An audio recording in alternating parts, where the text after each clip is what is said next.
विकसित भारत जो है उसकी संकल्प यात्रा आज पूरे देश के अंदर जिस तरह से प्रधानमंत्री जी ने संबोधित करके और उसको प्रारंभ किया, जो पहले इसको प्रारंभ कर दिया था, आज हमारे इस गांव के अंदर ये यात्रा पहुंची है, जो मोदी जी के गारंटी का रथ है,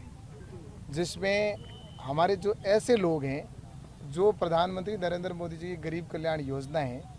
उनसे जो वंचित हैं या जो लाभार्थी हैं और लाभ लेने से वो उसका उनको लाभ नहीं मिल रहा है, तो उनको ये हर गांव के अंदर ये रथ यात्रा जाएगी और ये जो मोदी जी की गारंटी का रथ है वो जाकर और वहाँ के अधिकारी हैं उनको जो लाभ लेने से वंचित रहे उनको उनके फॉर्म भर के और उनको उस योजना का लाभ मिले। ये मैं पहली बार देख रहा हूँ कि भारत सरकार सीधी गाँवों के अंदर जा रही है और ऐसे लगभग 3000 रथ है वो पूरे देश के अंदर प्रारंभ किए गए हैं, जो हर नगर पालिका क्षेत्र में भी जाएंगे और ग्रामीण क्षेत्र में भी जाएंगे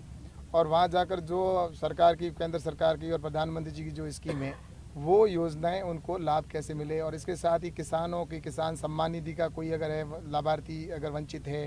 या कोई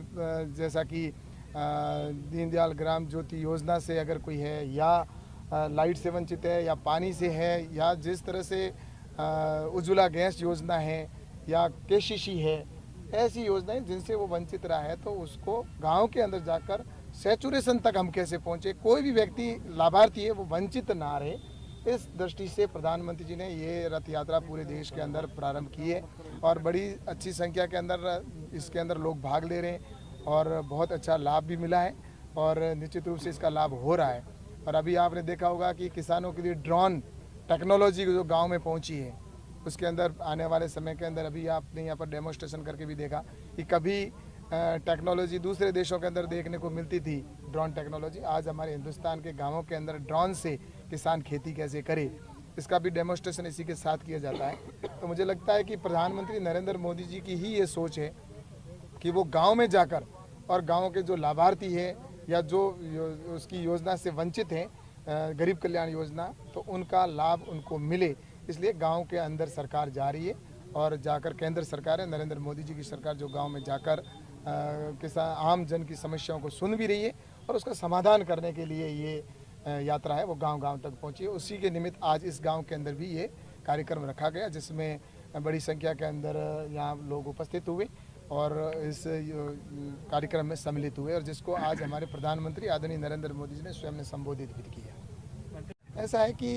प्रधानमंत्री नरेंद्र मोदी जी हमेशा गरीब कल्याण, किसान कल्याण या आम जन के कल्याण की बात करते हैं। आज भी जैसा कि प्रधानमंत्री जी ने कहा है कि मेरे लिए 4 ही जातियां हैं, जिसमें युवा का मैं कल्याण करूं, महिलाओं का कल्याण हो, गरीब जाति हो और दूसरा उन्होंने कहा किसान।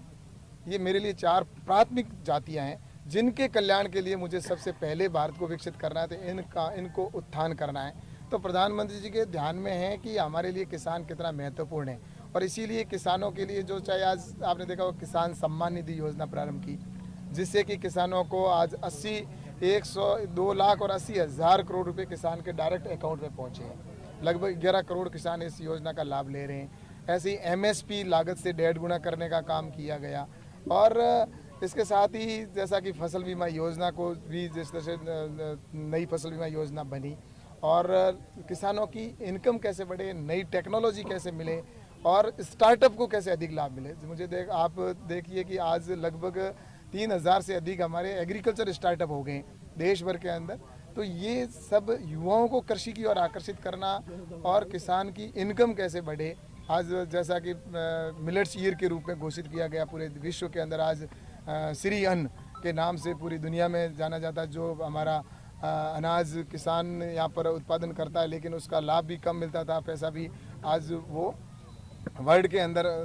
पहुँचा है हमारा श्री अनाज मिलेट से। तो ये सारी चीज़ें इसीलिए की जा रही है किसान आत्मनिर्भर हो और इसके ऊपर निश्चित रूप से कि किसान के सामने जो प्रमुख 4 समस्याएं, किसान को लागत में एक तो कमी करना और उसके बाद में उसको भंडारण की व्यवस्था हो, मार्केटिंग की व्यवस्था हो, तो इसके लिए 10,000 FPO बनाए गए ताकि गाँवों के अंदर ही हमारी यूनिट लगे, प्रोसेसिंग यूनिट, सॉर्टिंग ग्रेडिंग की यूनिट गांव के अंदर खुद किसान की लगे और किसान एफपीओ बनाकर, अपना समूह बनाकर और उसको अच्छी मार्केट के अंदर अच्छी रेट ले सके। इस दिशा के अंदर नरेंद्र मोदी जी की सरकार लगातार प्रयास कर रही है और मुझे लगता है ये काम अगर पहले कर दिए होते, जिन सरकारों ने काम किए थे, तो मुझे लगता है कि किसान को आज इस तरह से सड़कों पे भी नहीं आना पड़ता और किसान की समस्याओं का समाधान भी हो जाता। लेकिन मुझे लगता है कि प्रधानमंत्री नरेंद्र मोदी जी ने जो पिछले 5 साल थे वो उन लोगों के जो गड्ढे खोदे हुए थे उनको भरने का काम किया था और इस 5 साल में नींव को भरने का काम किया है। असली मीनार अब खड़ी होगी और निश्चित रूप से आने वाले वक्त के अंदर किसान आत्मनिर्भर भी होगा और देश भी आत्मनिर्भर होगा और इसी पर सरकार है, केंद्र सरकार काम कर रही है। राजस्थान की जनता ने इन पिछले 5 सालों में जो देखा है, झेला है, वो शायद ही दूसरे प्रांतों ने झेला या ना झेला ना मालूम, लेकिन राजस्थान भ्रष्टाचार में 1 नंबर पर था और बहन बेटियों के साथ बलात्कार में 1 नंबर पर था। और जिस तरह से राजस्थान के अंदर जो 5 साल के अंदर हुआ है तो जनता त्रस्त थी, जनता परेशान थी और राजस्थान की जनता ने जो सर्वे भी बता रहे हैं, आम जन का मानस भी बता रहा है कि प्रचंड बहुमत के साथ में राजस्थान में सरकार भारतीय जनता पार्टी की आ रही है और रिकॉर्ड बहुमत के साथ में आएगी। और जो राजस्थान की जनता को अपेक्षा है और नरेंद्र मोदी जी के सपनों का जो भारत है, वो भारत आने वाले समय में डबल इंजन की सरकार बनेगी। जिस तरह से गुजरात के अंदर है या उत्तर प्रदेश या हरियाणा के अंदर जिस तरह से डबल इंजन की सरकार काम करेगी, वैसा ही राजस्थान के अंदर भी विकास होगा और डबल इंजन की सरकार काम करेगी तो निश्चित रूप से राजस्थान नए पंख लगेंगे, राजस्थान को, राजस्थान ऊंचाइयों पर जाएगा। राज्य सरकारें अपने अपने स्तर पर व्यवस्थाओं को देकर करती है और वो विषय राज्य सरकार का है, क्या निर्णय कैसा है निश्चित रूप से उस पर भी बात है।